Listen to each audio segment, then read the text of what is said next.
Satria Gunawan alias Babah Paman dari Gembong Narkotika Internasional Freddy Pratama divonis 2 tahun 6 bulan kurungan penjara.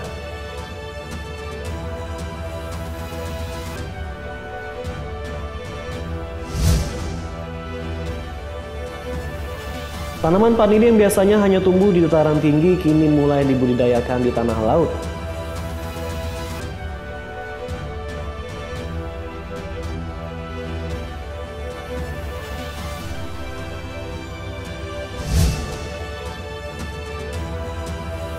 Di akhir segmen kami mengajak Anda menikmati keindahan alam wisata Goa Lowo di Desa Tegarejo, Kecamatan Klumpang Hilir, Kabupaten Kota Baru.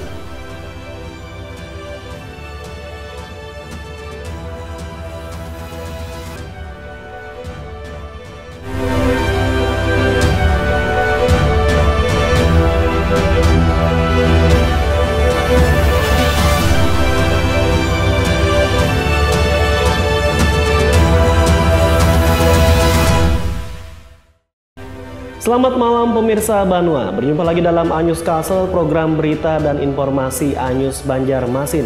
Ketiga laporan dari sejumlah berita penting yang telah kami siapkan untuk Anda.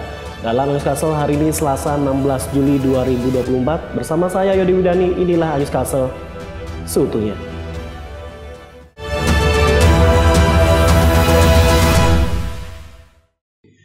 Setelah ayah Gembong Narkotika Internasional Freddy Pratama divonis 1 tahun 6 bulan sebulan yang lalu, kini Pengadilan Negeri Banjarmasin memvonis paman Freddy Pratama 2 tahun 6 bulan penjara.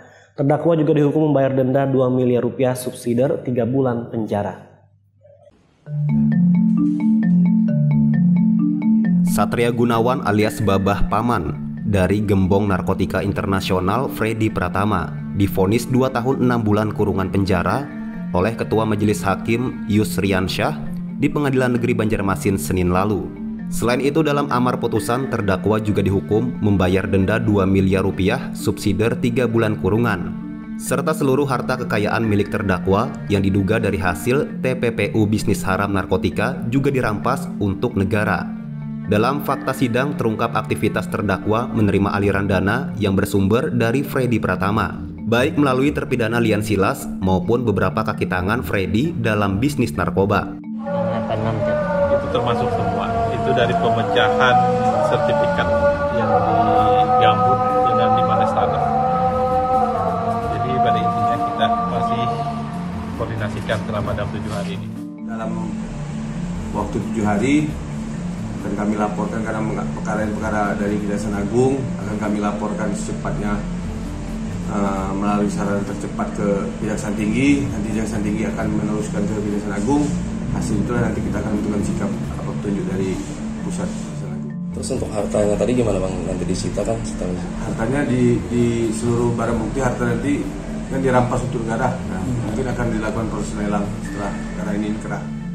Sebelumnya Hakim Pengadilan Negeri Banjarmasin juga telah memvonis Lian Silas, sang ayah Freddy Pratama, dengan pidana penjara 1 tahun 8 bulan dan membayar denda 2 miliar rupiah, subsidiar 1 bulan penjara, serta seluruh harta kekayaan yang diduga dari hasil bisnis narkotika dirampas seluruhnya untuk negara.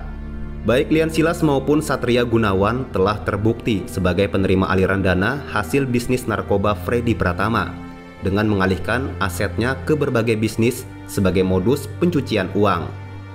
Dari Banjarmasin, M. Ahyar, iNews melaporkan. Ya pemirsa, Komisi Pemilihan Umum Daerah KPUD Tanah Bumbu evaluasi panitia pemilihan kecamatan PPK SE Kabupaten. Hal ini lantaran masih ada 700 warga yang belum tercoklit data pemilih untuk Pilkada 2024. Padahal target KPU pada 12 Juli lalu seharusnya data tersebut sudah clear 100%. Untuk memastikan kendala di lapangan, KPU Tanah Bumbu melakukan rapat koordinasi, evaluasi pencocokan dan penelitian, coklit serta penyusunan daftar pemilih pemilihan kepala daerah Pilkada tahun 2024. Evaluasi digelar di salah satu hotel di Batu Licin Selasa pagi. Dihadiri seluruh ketua dan anggota panitia pemilihan kecamatan PPK se-Kabupaten Tanah Bumbu. Turut hadir dalam evaluasi Komisioner KPU Tanah Bumbu Sakra Effendi, Yayan Hidayat, Ayu Tias Lisa Riviana, dan Sekretaris KPUD Muhammad Hidayatullah. Ketua KPUD Tanah Bumbu Puryadi mengatakan dari hasil coklit petugas di lapangan, 11 kecamatan kecuali Simpang 4 sudah terrealisasi 100%. Hingga Selasa, data tercoklit sebanyak 99,97% dari daftar penduduk potensial pemilih pemilihan, DP4 atau 784 yang belum tercoklit. Dari total keseluruhan sebanyak 240.000 lebih jiwa. Puryadi menyebut dari 784 jiwa yang belum tercoklit itu tersebar di Desa Kupang Berkah Jaya dan Kelurahan Tungkaran Pangeran, Kecamatan Simpang 4. Kendala yang menjadi sorotan adalah mutasi perpindahan domisili atau tempat tinggal dan cuaca, sehingga hambatan ini menjadi bahan evaluasi pihaknya. Data sementara yang sudah dicoklit dan memenuhi syarat MS 233.541 jiwa. Tidak memenuhi syarat RMS sebanyak 5.033 dan ubah data 3.480 jiwa. Sedangkan pemilih baru yang ditemukan di lapangan 6.820 jiwa. Per malam tadi jam 23.00 WITA itu masih ada sekitar 784 yang belum tercoklit. Tapi perlu diketahui juga oleh rekan-rekan, oleh masyarakat Tanah Bumbu pada umumnya, bahwasanya kita telah mencoklit sebanyak 233.541 yang sesuai, ya pemilih yang sesuai sampai dengan saat ini. Puryadi menambahkan seharusnya tanggal 12 Juli targetnya sudah selesai, meskipun sesuai dengan tahapan tanggal 24. Ia optimis di sisa waktu ini akan menyelesaikan kekurangan coklit 100%. Dari Tanah Bumbu, Zainal Hakim, iNews melaporkan. Sebagai upaya untuk menjaga dan meningkatkan tali persaudaraan, Ikatan Keluarga Besar Floba Mora melaksanakan pembentukan Dewan Pengurus Cabang di Kabupaten Tanah Bumbu Minggu sore. Floba Mora merupakan paguyuban warga dari Nusa Tenggara Timur, khususnya Flores, Sumba, Timor, dan Alor, yang hidup damai berdampingan dengan suku lainnya di bumi bersujud. Ikatan Keluarga Besar Floba Mora melaksanakan pembentukan Dewan Pengurus Cabang DPC di Kabupaten Tanah Bumbu Minggu sore. Floba Mora merupakan paguyuban warga dari Nusa Tenggara Timur, khususnya Flores, Sumba, Timor, dan Alor, yang hidup damai berdampingan dengan suku lainnya di bumi bersujud. Acara ini dihadiri lintas generasi, baik dari kaum muda hingga para sepuh adat masyarakat Nusa Tenggara Timur. Pemilihan mengedepankan sistem demokrasi yang baik, sehingga dari setiap daerah mengusung satu nama calon masing-masing untuk dipilih menjadi ketua Floba Mora dan struktur lainnya. Dengan keterbukaan serta kebersamaan, terpilih satu nama Agustinus Pelasar, dipercaya memegang tampuk kepemimpinan Floba Mora di Kabupaten Tanah Bumbu. Kini saya mengharapkan pada kita semua supaya mari dengan suatu perkumpulan ini, kekeluargaan ini, mari kita bersatu padu untuk sama-sama jalan dalam menjalankan organisasi ini. Semoga kedepannya kita selalu bergandengan tangan untuk membangun segala sesuatu yang kita harapkan, kita inginkan, dan kita cita-citakan. Tentunya kami akan memberikan suatu support bagaimana untuk kami bisa mengembangkan Floba Mora di tanah Borneo khususnya, dan kami bisakan satu warna baru di dalam Kabupaten Tanah Bumbu untuk memperkenalkan lebih jauh. Usai kegiatan pemilihan, seluruh warga NTT menari bersama sebagai wujud rasa syukur dalam menjaga kebersamaan dan keharmonisan hidup rukun berdampingan. Dari Tanah Bumbu, Zainal Hakim, iNews melaporkan. Tanaman vanili yang biasanya hanya tumbuh di dataran tinggi kini mulai dibudidayakan di tanah laut. Info selengkapnya setelah lagi hanya di iNews Castle.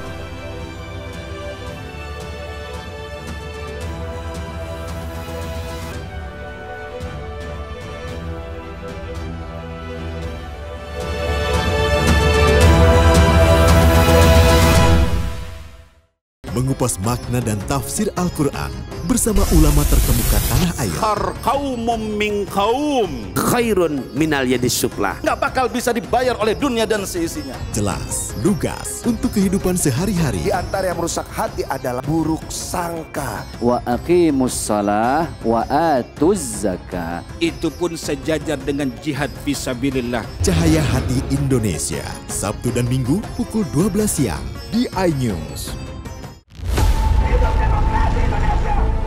mempertanyakan rasa keadilan. Negeri kami nampak kehilangan kemudi. Kebenaran, keberanian, dan juga kejujuran. Itu hak demokrasi, nggak apa-apa. Saatnya kita bicara. Tuntaskan di sini. Menyampaikan dari kacamata mahasiswa. Saya Aryo Ardi. Saya Anisha Dasuki. Interupsi hanya di iNews.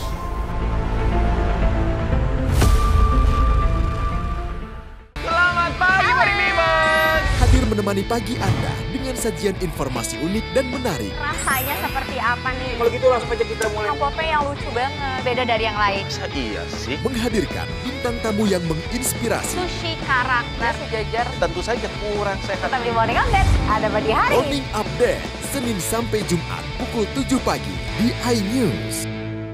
Temani weekendmu bersama program kuliner spesial. Kalaparan, eksplor gokil wisata kuliner. Tempat makan yang jarang terekspos. Food Diary, mengupas sejarah kuliner, hidangan viral dari Nusantara sampai mancanegara. Mantep banget, mantep banget. Saksikan kuliner spesial weekend, Sabtu dan Minggu pukul 10 pagi di iNews.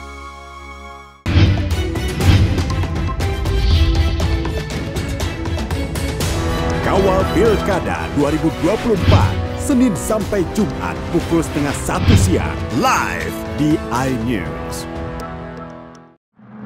Suara tak layak dibungkam. Intelektualitas perlu diuji. Integritas butuh konsistensi demi demokrasi yang hakiki. Suarakan kejujuran demi keadilan menuju kebenaran. Saya Aiman Wicaksono, saatnya rakyat bersuara. Saya Abraham Silaban, Anda menyaksikan The Prime Show. Investigasi eksklusif. Omnibus Law Undang-Undang Cipta Kerja mengakibatkan PHK di mana-mana. Mengupas isu-isu terhangat. Ini apa? Hakim MK? Oke, silakan diselesaikan, Mas Pipin. Saya kasih kesempatan ke Fritsen, Kak. Sebuah tanya akan dijawab dengan tuntas dan berkelas. Ada kejanggalan bagi saya dari pihak-pihak wasit yang tidak menguntungkan buat kita. The Prime Show, setiap Rabu pukul 8 malam.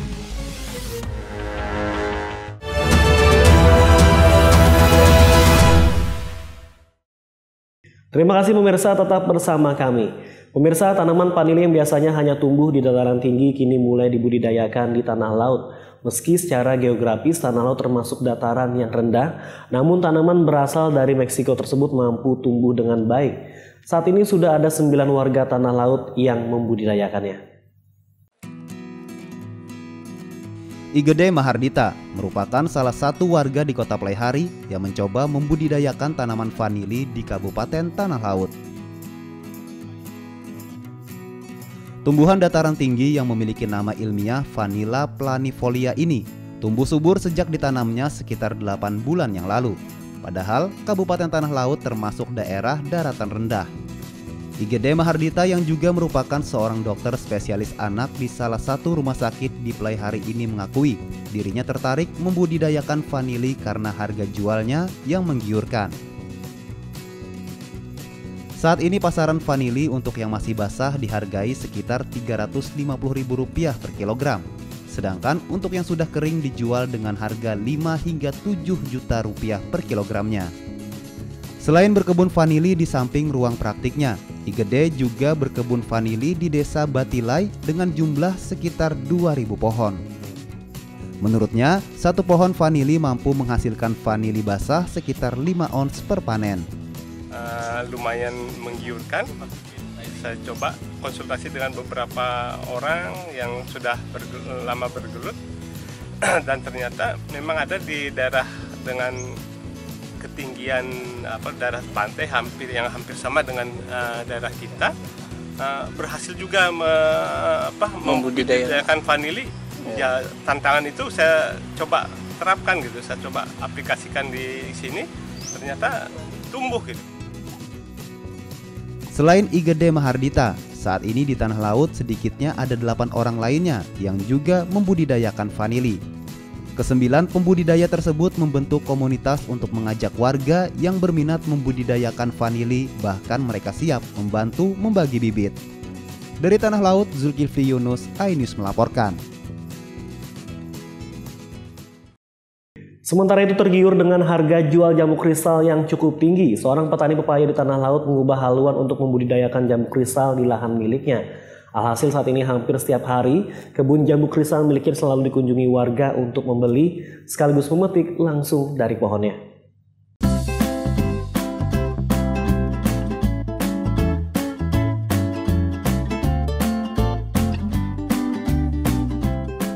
Bermodal pengetahuannya dengan membaca literasi dari berbagai sumber, Sumanto, seorang petani pepaya asal Kelurahan Angsau, Pelaihari, Tanah Laut, nekat mengubah haluan untuk membudidayakan jambu kristal.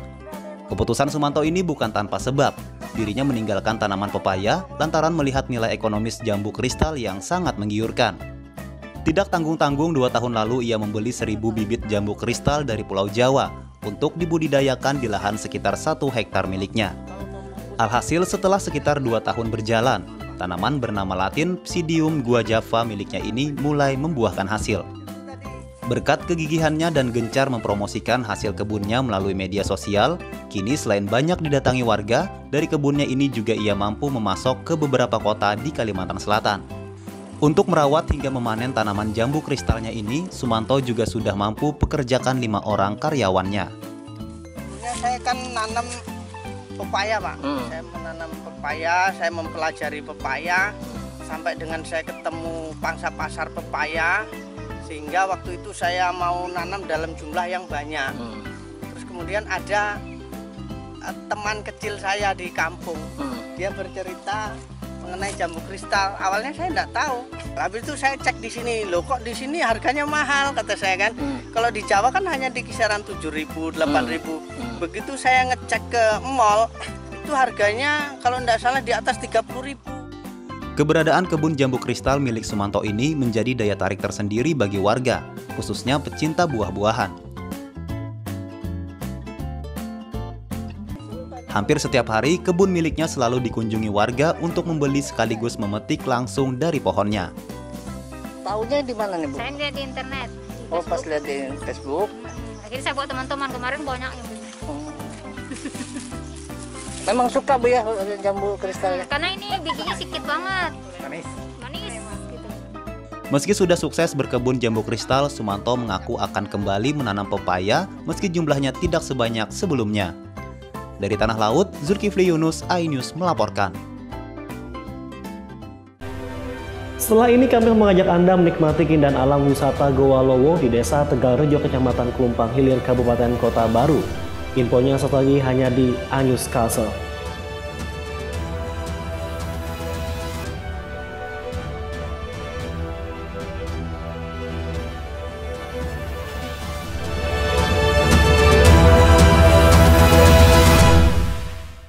Temani weekendmu bersama program kuliner spesial.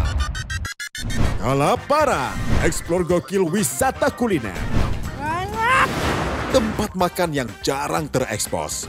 Food Diary, mengupas sejarah kuliner, hidangan viral dari Nusantara sampai mancanegara. Mantep banget, mantep banget. Saksikan kuliner spesial weekend, Sabtu dan Minggu pukul 10 pagi di iNews.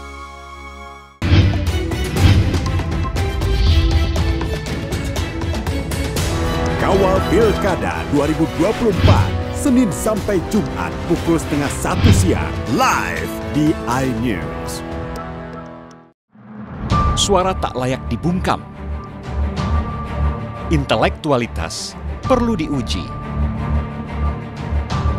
Integritas butuh konsistensi demi demokrasi yang hakiki.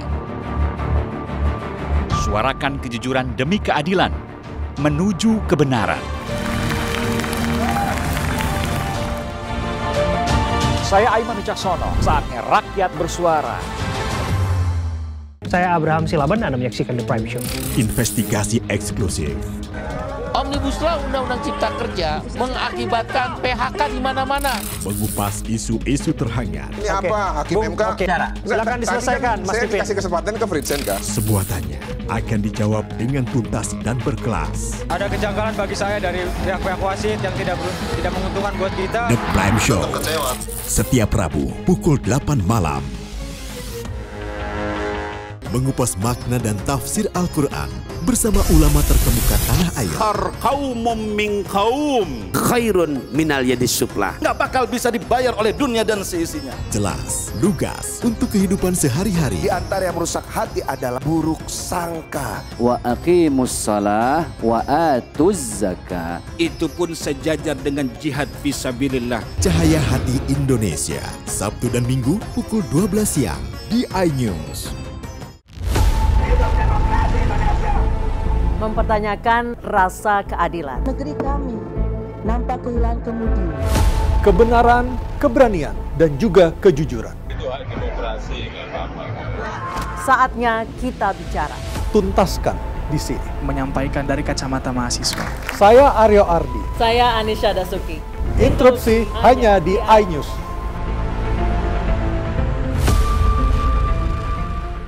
Selamat pagi Mari Mimos. Hadir menemani pagi Anda dengan sajian informasi unik dan menarik. Rasanya seperti apa nih? Kalau gitu langsung aja kita mulai. Pop-popnya yang lucu banget, beda dari yang lain.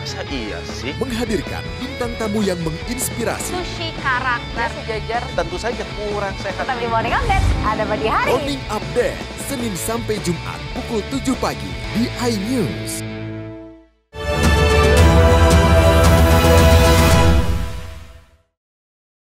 Pemirsa, Anda masih di iNews Kassel. Kabupaten Kota Baru memiliki segudang destinasi wisata, baik wisata bahari, pantai, hingga alam pegunungan. Salah satunya wisata Goa Lowo. Selain tawarkan keindahan alamnya, destinasi terletak di Desa Tegalrejo, Kecamatan Kelumpang Hilir ini juga dilengkapi dengan berbagai wahana bermain dan adventure.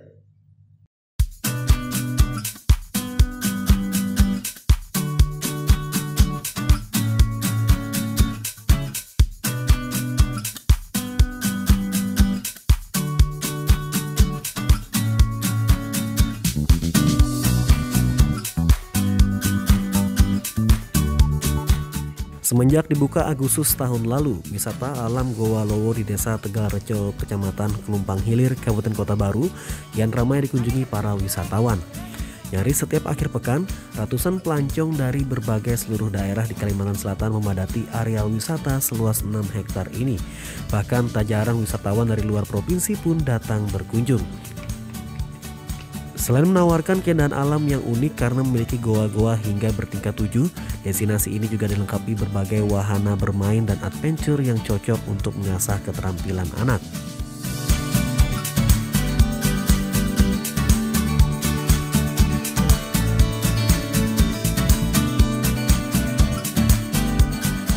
Selain lengkap infrastruktur dan nyaman aksesnya, tempat rekreasi keluarga ini juga murah dan terjangkau. Hanya dengan mengocek kantong Rp5.000, pengunjung sudah dimanjakan dengan berbagai panorama nan indah. Di sini di Goa Lowo ini guanya ini terdiri dari 7 lantai, Pak. 7 lantai. Ya, dan kita menjaga keaslian.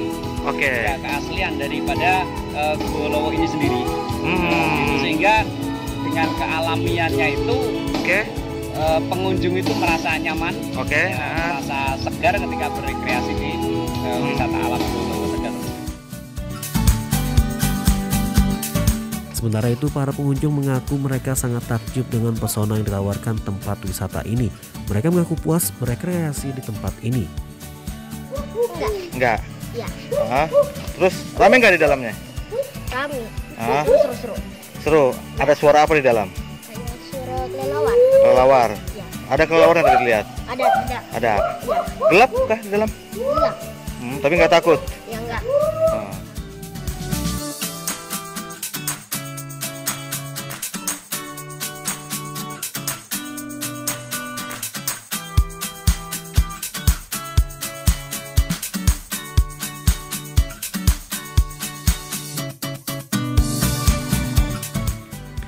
Nah, bagi kalian yang menyukai wisata alam yang menantang dan cinta keasrian, tak ada salahnya mencoba menjelajah di destinasi wisata Goa Lowo. Dari Kota Baru, Jainal Hakim, iNews melaporkan.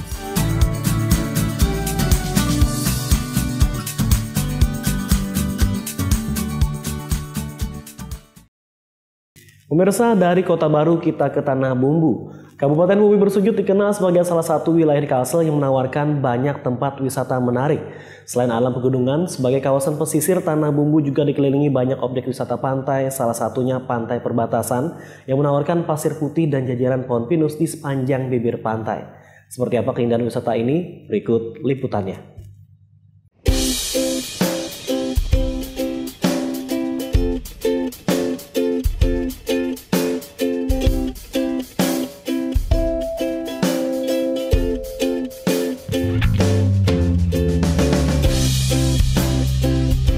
Bumi Bersujud memiliki sejuta pesona destinasi wisata pantai, dari Pagatan, Rindu Alam, Bunati, Angsana hingga Batu Buaya yang sudah populer di kalangan para pelancong. Dari sejumlah wisata pantai tersebut, ada satu pantai indah yang masih belum banyak dilirik wisatawan, yakni Pantai Perbatasan. Terletak di perbatasan Kecamatan Kusan Hilir dengan Kecamatan Sungai Loban, pantai ini berlokasi sangat strategis, persis berada di tepi jalan protokol Trans Kalimantan. Menawarkan pasir putih nan indah dan rindangnya jajaran pohon pinus di sepanjang bibir pantai, menjadikan destinasi ini diminati para pengendara dan pengemudi untuk rehat serta bersantai sembari melepas penat. Memiliki panjang garis pantai hampir 1 km dengan pemandangan laut nan memanjakan mata, di pantai ini pengunjung juga bisa bersantai sambil menikmati fasilitas yang tersedia, seperti gazebo dan ayunan, sembari mencicipi air kelapa muda yang dijual para pedagang di sekitar lokasi. Sering nggak singgah di sini? Lumayan kalau lewat-lewat. Gimana suasana di sini? Ya ini sih enak kalau dipakai buat santai atau hilangin stres. Hilangin stres ya. Okay. Gimana pandangan ada ini dengan pantai Betung ya namanya nih ya? Iya. Enak sih, sejuk. Apa yang paling menarik di sini? View-nya. View-nya ya. Oke. Selain menawarkan pantai yang bagus serta suasana nyaman dan sejuk, yang lebih penting para pengunjung juga tidak dikenakan biaya masuk alias gratis. Tak heran pantai ini sangat diminati para pengendara dan ideal menjadi tempat mereka beristirahat.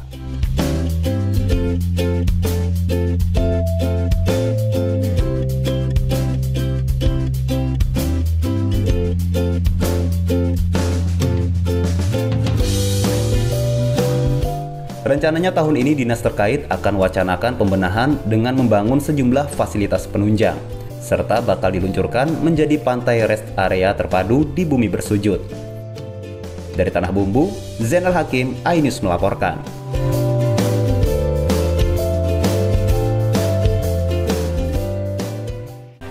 Informasi tadi sekaligus mengakhiri perjumpaan kita hari ini. Sesaat lagi kami bergabung dengan iNews Jakarta. Saya Yodi Widya dan seluruh kerabat kerja bertugas mengucapkan terima kasih atas perhatian pian seberataan dan sampai jumpa.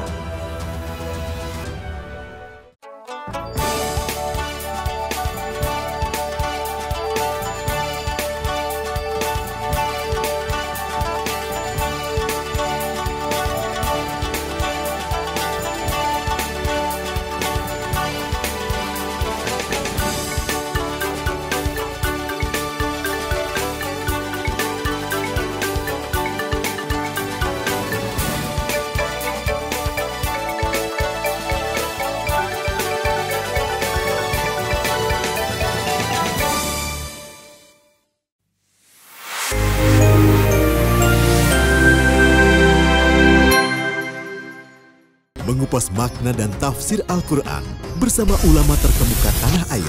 Qaumum min qaum khairun minal yadis sufla. Nggak bakal bisa dibayar oleh dunia dan seisinya. Jelas, lugas untuk kehidupan sehari-hari. Di antara yang merusak hati adalah buruk sangka. Wa aqimus shalah wa atuz zakah. Itu pun sejajar dengan jihad fisabilillah. Cahaya Hati Indonesia, Sabtu dan Minggu pukul 12 siang di iNews. Temani weekendmu bersama program kuliner spesial.